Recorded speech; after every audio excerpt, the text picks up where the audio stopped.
श्री हरितालिका व्रत महात्म्य. हरितालिका पूजेसाठी लागणारे साहित्य. हरितालिका पूजा मांडणे ही सर्व माहिती सांगणार आहे. हा महत्त्वपूर्ण व्हिडिओ शेवटपर्यंत पहा. व्हिडिओ पाहिल्यानंतर चॅनलला लाईक, शेअर आणि सबस्क्राईब करा.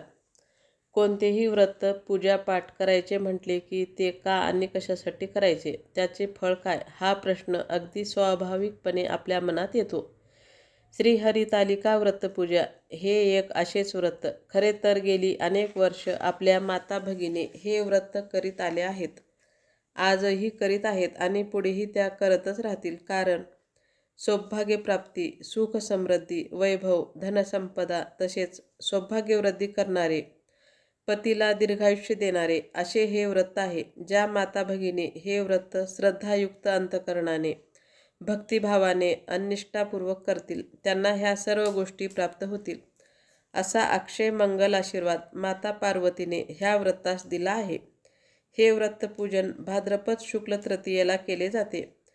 तृतीयेसह चतुर्थी एकाच दिवशी आली तर हे व्रत अधिकच फलदायी ठरते, असे ऋषी आपस्तंभ ह्यांनी सांगून ठेवले आहे. ते म्हणतात की चतुर्थी संहिता या तुसा तृतीया फलप्रदा, अवैधव्य करी स्त्रीना पुत्र पौत्र प्रवर्धिनी. ह्याचा भावार्थ असा की चतुर्थीसह येणारी तृतीया ही फलदायिनी असून त्या दिवशीच्या श्रीहरितालिका पूजनाने स्त्रियांना सौभाग्य, पुत्र पौत्र ह्या गोष्टी प्राप्त होतात. तसेच त्यात मुलाबाळांची आणि नातवा पतवंडाची वृद्धी पण होते. हे श्री हरितालिका पूजन म्हणजे श्री उमामहेश्वराचेच पूजन असून हे व्रत केले असता व्रतकर्त्या व्यक्तीस शिव पार्वती ह्यांचा कृपाप्रसाद तर मिळतोच, त्यासोबत जीवनात सुख, शांती, वैभव, समाधान आणि आनंद ह्या गोष्टीसुद्धा सहज प्राप्त होतात. अखंड सौभाग्याचे दान ही तर प्रत्येक भारतीय नारीची ईश्वराकडे सदैव मागणी असते. आपल्या पतीला चांगले आरोग्य तसेच उदंड आयुष्य लाभावे आणि आपल्या सासर आणि माहेर ह्या दोन्ही कुळांचा उद्धार व्हावा, हीच प्रत्येक पतिव्रता स्त्रीची मागणी असते. प्राचीन काळापासून चालत आलेली ही व्रतपूजा खरोखरच प्रभावी, वरदायिनी आणि इच्छित फल देणारी आहे. हरितालिका पूजेसाठी लागणारे साहित्य. चौरंग किंवा पाट, तांब्या, ताम्हण, पळी, भांडे, समई, तुपाचे निरांजन, हळदी कुंकू, चंदन किंवा अष्टगंध, अक्षता, तुळस, दुर्वा, बेल, फुले, पत्री इत्यादी, विड्याची पाने, सुपारी, बदाम, खारीक, खोबरे, हळकुंड, सुटे पैसे, नारळ 2, फळे 5, गूळ, खोबरे, पंचामृत, कापसाची 5, 11 किंवा 21 मण्याची वस्त्रे, जानवी जोड, नारळ, कापड, फळ, सुपारी, आरसा, करंडा, मंगळसूत्र, हिरव्या बांगड्या, हळदी कुंकू, तांदूळ, ओटीचे सामान इत्यादी सौभाग्यवान. ह्या पूजेला लागणारी फुले. चाफा, केवडा, कण्हेर, बकुळी, धोत्रा, कमळ, शेवंती, जास्वंदी, मोगरा आणि अशोक. तसेच ह्या पूजेसाठी लागणारी पत्री म्हणजेच विविध झाडाची पाने. अशोक, केवडा, कण्हेर, बकुळ, धोत्रा, कमळ, आवळा, कदंब, ब्राह्मी, आघाडा, बेल आणि दुर्वा. श्रीहरितालिका पूजा मांडणे. ज्या जागी ही पूजा मांडायची असेल ती जागा स्वच्छ झाडून व ओल्या फडक्याने पुसून घ्यावी. पूजेचा चौरंग किंवा पाट हा मांडण्यापूर्वी त्याखाली रांगोळी काढावी. पूर्व किंवा पश्चिमाभिमुख बसता येईल अशी मांडणी करावी. चौरंगावर वाळूचे शिवलिंग तयार करावे. शिवलिंगाच्या दोन्ही बाजूस सखी व पार्वती ह्या ठेवाव्यात. ह्या मातीच्या मूर्ती तयार मिळतात. चौरंग किंवा पाट ज्याच्यावर पूजा मांडली असेल त्याच्या एका बाजूस अक्षतांच्या आसनावर गणेशाची मूर्ती किंवा सुपारी ठेवावी. चौरंगावर विड्याची 2 पाने, सुपारी, हळकुंड, बदाम, खारीक, खोबरे, सुटे पैसे व त्यावर फळ असे विडे ठेवावीत. देवीपुढे नारळ ठेवताना नारळाची शेंडी ही देवीकडे असावी. चौरंगाच्या एका बाजूस तेलाचा दिवा किंवा समई लावून ठेवावी. ही पूजा बऱ्याच घरात सामुदायिक पद्धतीने केली जाते तेव्हा चौरंगाच्या भोवती गोलाकार बसण्याची व्यवस्था करावी. आपल्यासमोर तांब्या, भांडे, तामण व पळी घ्या. पूजा साहित्याचे ताट उजव्या हातास ठेवावे. प्रथम समईच्या ज्योती प्रज्वलित कराव्यात. समई, देवघरातले देव ह्यांना हळदी कुंकू वाहून देवाला, नंतर घरातील मोठ्या मंडळींना नमस्कार करून मग जागेवर बसावे. हात पुसायला एक नॅपकिन आणि देव पुसायला वस्त्र घ्यावे. शांत, प्रसन्न आणि एकाग्र मनाने सर्व पूजा करावी. पूजेनंतर श्री हरितालिका व्रत कथा वाचा, आरती करा. सुवासिनींना हळदी कुंकू लावून वाण द्या. पूजा विधी. घरातल्या देवांना हळदी कुंकू वाहून तसेच सर्व ज्येष्ठ व्यक्तींना नमस्कार करून त्यांचे आशीर्वाद घेऊन मग पूजास्थानी येऊन बसावे. पूजेसमोर बसल्यावर आपण पूजेसाठी शुद्ध पाण्याचा जो तांब्या भरला आहे त्यातले पाणी भांड्यात काढून घ्यावे.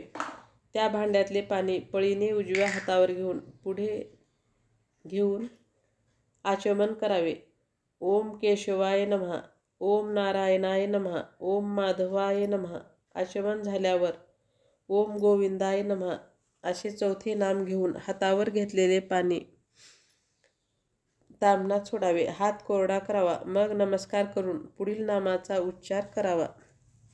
ओम गोविंदाय नमः, ओम विष्णवे नमः, ओम मधुसूदनाय नमः, ओम त्रिविक्रमाय नमः, ओम वामनाय नमः, ओम श्रीधराय नमः, ओम ऋषिकेशाय नमः, ओम पद्मनाभाय नमः, ओम दामोदराय नमः, ओम संकर्षणाय नमः, ओम वासुदेवाय नमः, ओम प्रद्युम्नाय नमः, ओम अनिरुद्धाय नमः, ओम पुरुषोत्तमाय नमः, ओम अधोक्षजाय नमः, ओम नरसिंहाय नमः, ओम अच्युताय नमः, ओम जनार्दनाय नमः, ओम उपेंद्राय नमः, ओम हरये नमः, ओम श्रीकृष्णाय नमः. त्यानंतर हातात अक्षदा घेऊन हात जोडून चौरंगावरील देवतांना नमस्कार करावा. श्रीमन महागणाधिपतये नमः, इष्टदेवताभ्यो नमः, कुलदेवताभ्यो नमः, ग्रामदेवताभ्यो नमः. अविघ्नमस्तु सर्वमंगलमांगल्ये शिवे सर्वार्थसाधिके शरण्ये त्र्यंबके गौरी नारायणी नमोस्तुते. हरितालिकेची आरती. जय देवी हरितालिके सखी पार्वती अंबिके, आरती ओवाळी ते ज्ञानदीप कळिके. जय देवी जय देवी. हर अर्धांगी वसशी जाशी, यज्ञा माहेराशी तेथे अपमान पावशी, यज्ञ कुंडी गुप्त होशी.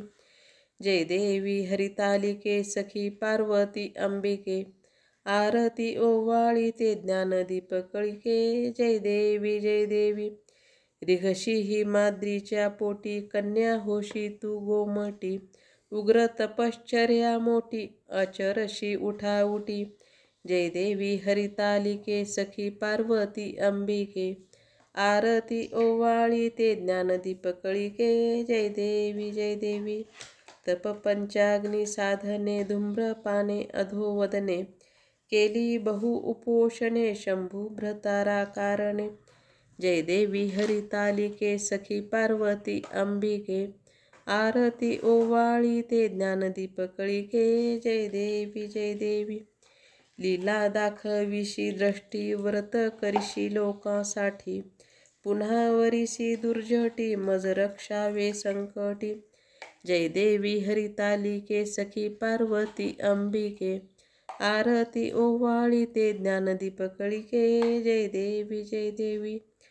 काय वर्णू तव गुण अल्पमती नारायण, माथे दाखवी चरण, चुकवावे जन्म मरण. जय देवी हरितालिके सखी पार्वती अंबिके, आरती ओवाळी ते ज्ञानदीप कळिके. जय देवी जय देवी. लवथोती विक्राळा ब्रह्मंडी माळा, विषय कंठी काळा त्रिनेत्री ज्वाळा. लावण्ये सुंदर मस्तकी बाळा, तेथोनिया जळ निर्मळ वाहे झुळझुळा. जय देव जय श्री शंकरा, आरती ओवाळू तुझ कर्पूर गौरा. जय देव जय देव. कर्पूर गौरा भोळाने निविशाळा, अर्धांगी पार्वती सुमनांच्या माळा. विभूतीचे उधळण शितिकंठ निळा, ऐसा शंकर शोभे उम्हा वेल्हाळा. जय देव जय देव जय श्री शंकरा, आरती ओवाळू तुझ कर्पूर गौरा. जय देव जय देव. देवी दैती सागर मंथन पै केले, त्या माझी अवचित हळहळ जे उठिले. तेत्वा आसुरपणे प्राशन्न केले, नीलकंठ नाम प्रसिद्ध झाले. जय देव जय श्री शंकरा, आरती ओवाळू तुझ कर्पूर गौरा. जय जय देव. व्याघ्रांबर फणीवरधर सुंदर मदनारी, पंचानन मनमोहन मुनिजन सुखकारी. शतकोटीचे बीज वाचे उच्चारी, रघुकुळ टिळक रामदासांतरी. जय देव जय श्री शंकरा, आरती ओवाळू तुझ कर्पूर गौरा. जय देव जय देव.